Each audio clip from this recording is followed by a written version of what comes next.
Sitting atop the Watchtower in Gotham City, the Nerdy Knights are here to bring you some great comic book content. I'm one of your hosts. Some call me Snarky, some call me a friendly neighborhood superhero, but you can call me Ben, the Ridiculous Riddick. And I don't know why I paused there for a second, as though I was waiting for myself to respond, because I'm the one talking. And my wonderful co-host has a gift for science and likes the color pink. From San Francisco, Honey Lemon. I mean, Anna, the not-so-ridiculous Riddick. This is where you say hi, Anna.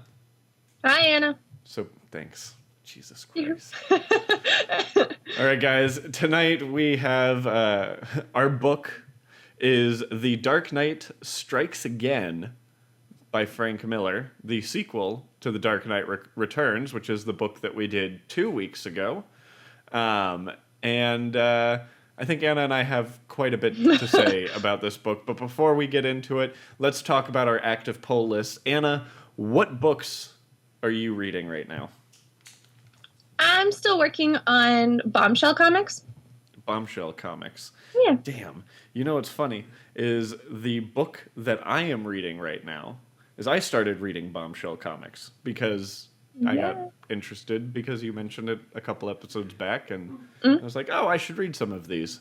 And not bad. I think we'll have to do Bombshell comics on this show at some point. Really enjoy them, so I'm always game. Good. All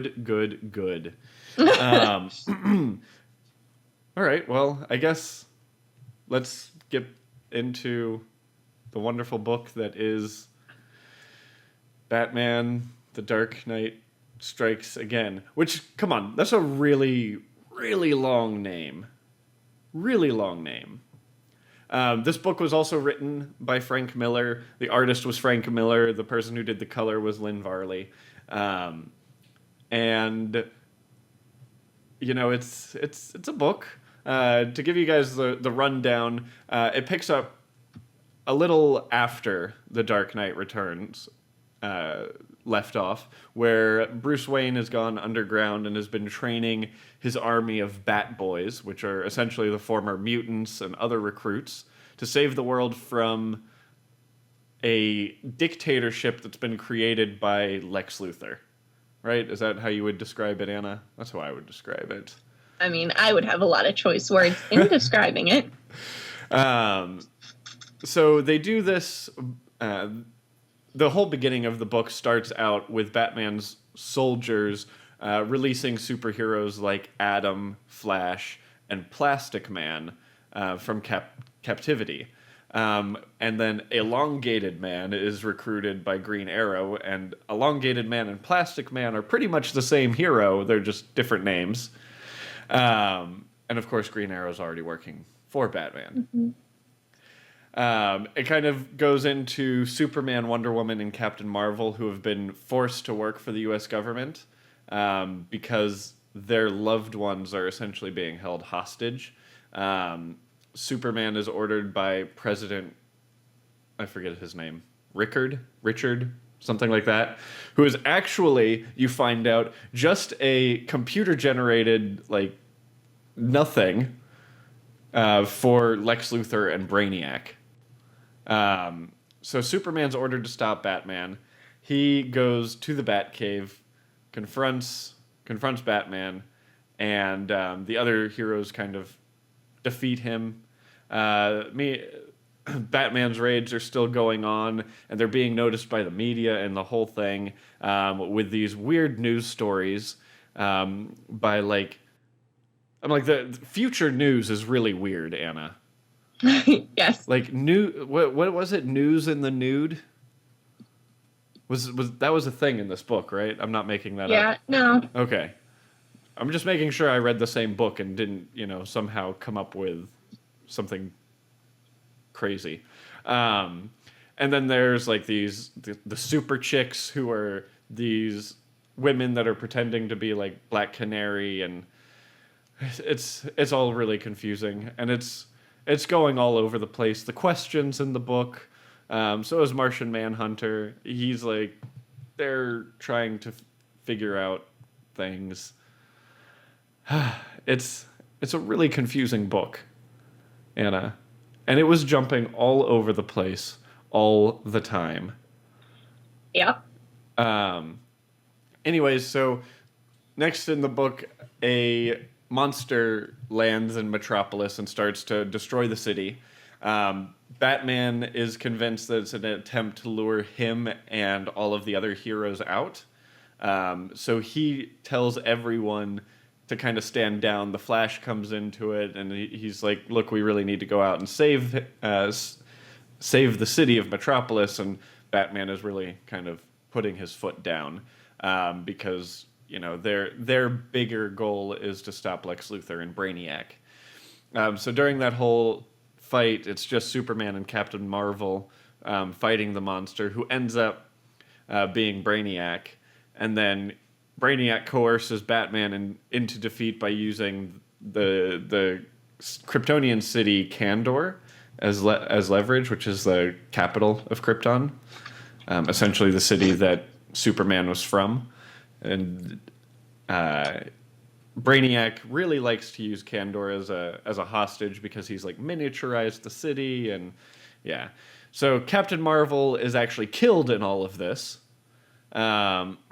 And Superman is about to be defeated when his daughter Lara appears, who is the daughter of Superman and Wonder Woman, right? Yeah. Yeah. And she's been hidden on Themyscira with Wonder Woman, so that the government doesn't know that she exists. After all of this, Superman and Wonder Woman and Lara decide that Batman's methods are the only way that works. So Lara pretends to hand herself over to Brainiac. Adam slips into the bottle and frees the Kandorians. And then they use their combined heat vision to destroy Brainiac because, why not? Batman allows himself to be captured and tortured by Luthor to learn Luthor's plans, where we find out that Luthor's launched satellites to destroy most of the world's population and leave him with a more manageable number of people, because, manageable number of people is very important when you're running a dictatorship. The Green Lantern kind of shows up as well, who's turned into pure will. He returns from space, destroys the satellites and trillions of dollars of Luthor's weapons. Luthor is killed by the son of Hawkman, and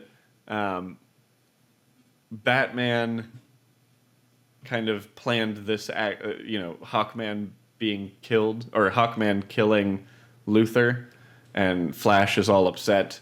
When Batman gets back to the Batcave, he gets communication from Carrie, who's being attacked by a Joker-like person who is now wearing a Robin costume.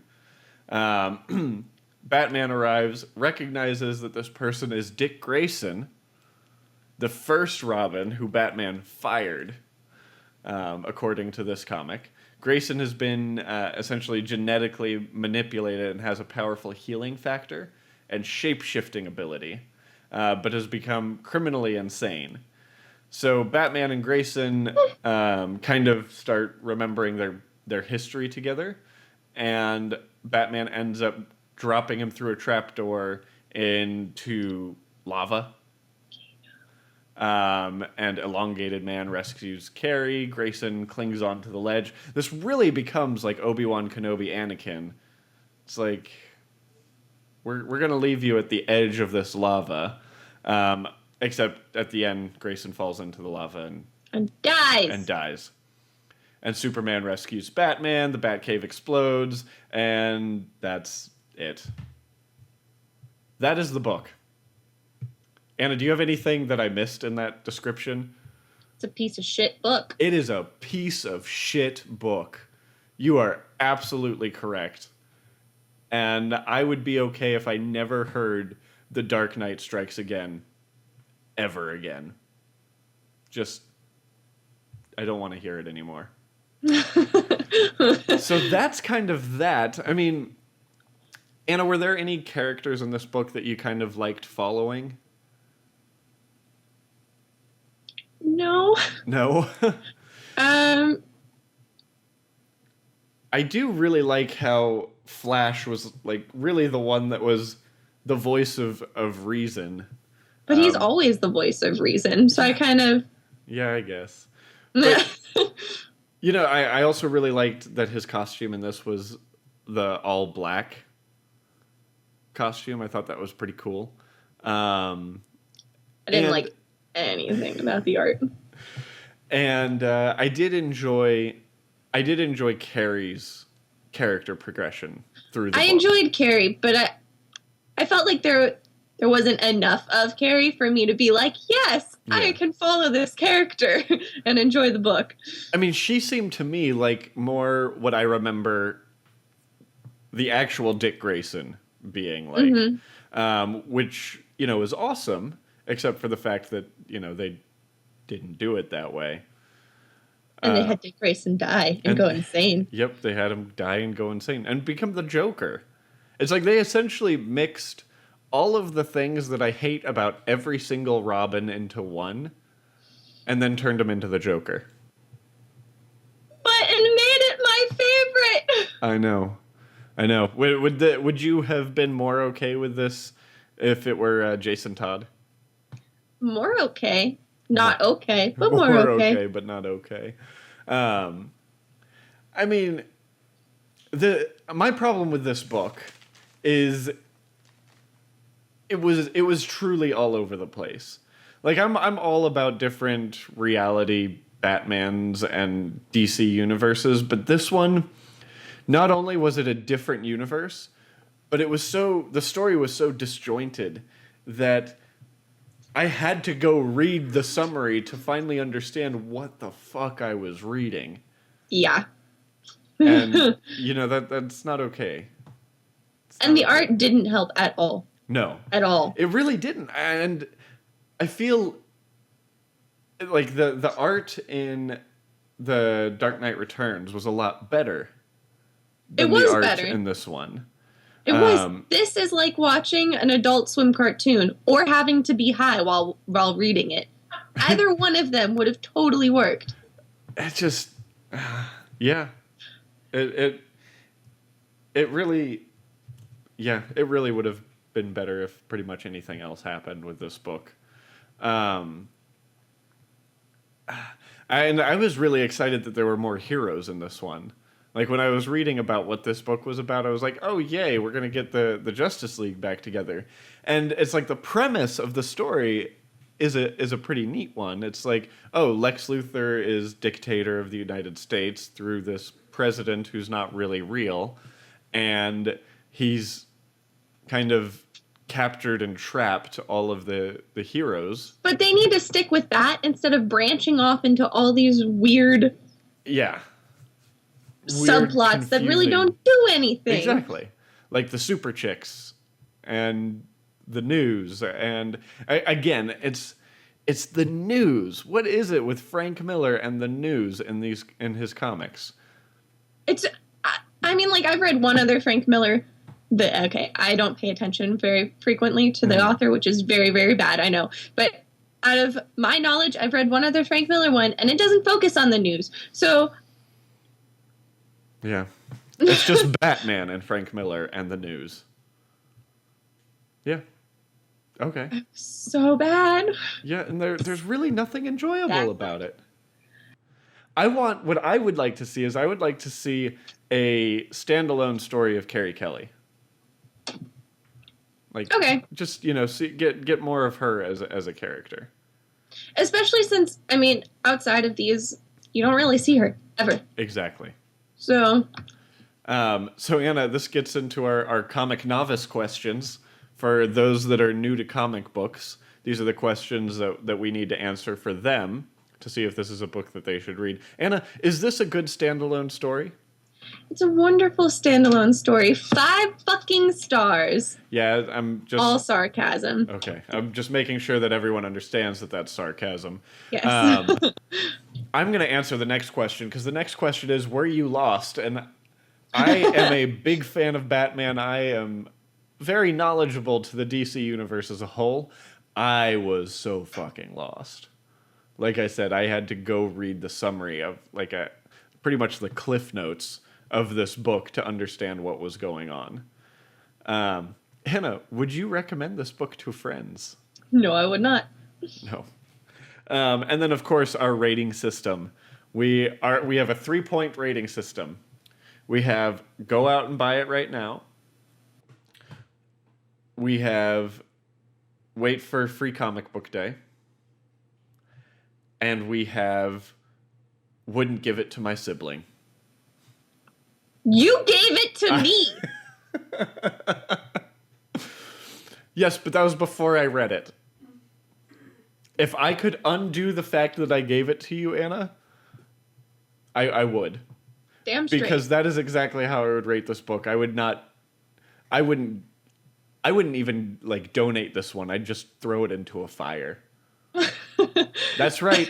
Ben the Ridiculous Riddick supports book burnings. Start with Batman: The Dark Knight Strikes Again. God. How about you, Anna? What would you rate this one? I mean, if I could give it to you as payback, but no. I wouldn't recommend it to my best friend. Yeah.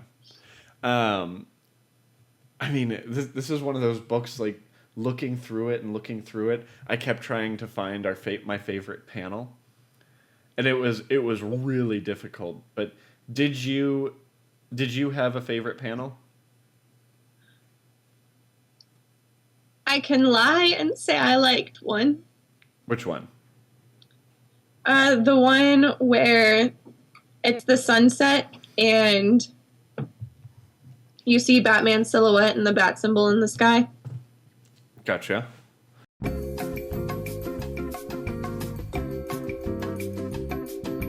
Okay, so your favorite was the Batman scene, the sun, the silhouette of Batman, and the bat symbol shining in the background.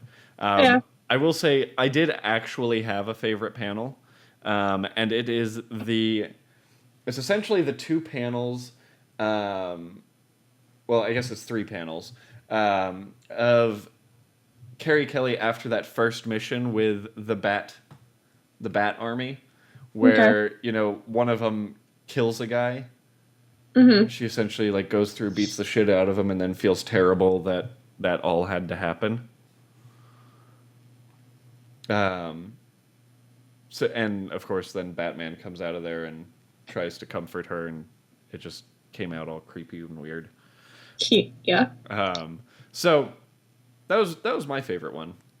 The art literally looks like, when you were in elementary school and you got the privilege to go on the computer and you played in the computer art application. Yep. Yeah. That's what this looks like it was really colored does. in. It really does. It does look like it was made in MS Paint. I mean, like someone talented in MS Paint painted it, but still they were just using MS Paint. An Adult Swim artist in MS Paint. All right, Anna, let's talk about our next book. Next week we are going to be reading Iron Man Extremis. So pick that up. I'll have Marvel. I'll have a link in the blog post and in the YouTube video that you guys are watching now. Remember, guys, you can follow all of our stuff at nkrn.org. All of our book information you'll find on the website. You can follow me on Twitter. I am at BRidiculous. That's BRIDDICKULOUS. You can follow Anna on Instagram at Anna_Riddick. And you can follow everything Nerdy Nights related at Nerdy_Nights. Remember, Nerdy Night Radio is live every Monday at 7:30 Pacific Time. You'll find this show, Nightly Novels, every Wednesday. And Mike DeMarco, our wonderful producer, has his Let's Play podcast, where currently I am playing Final Fantasy VII for the very first time. And you should definitely give that a look-see, because I've been pretty much enjoying the game.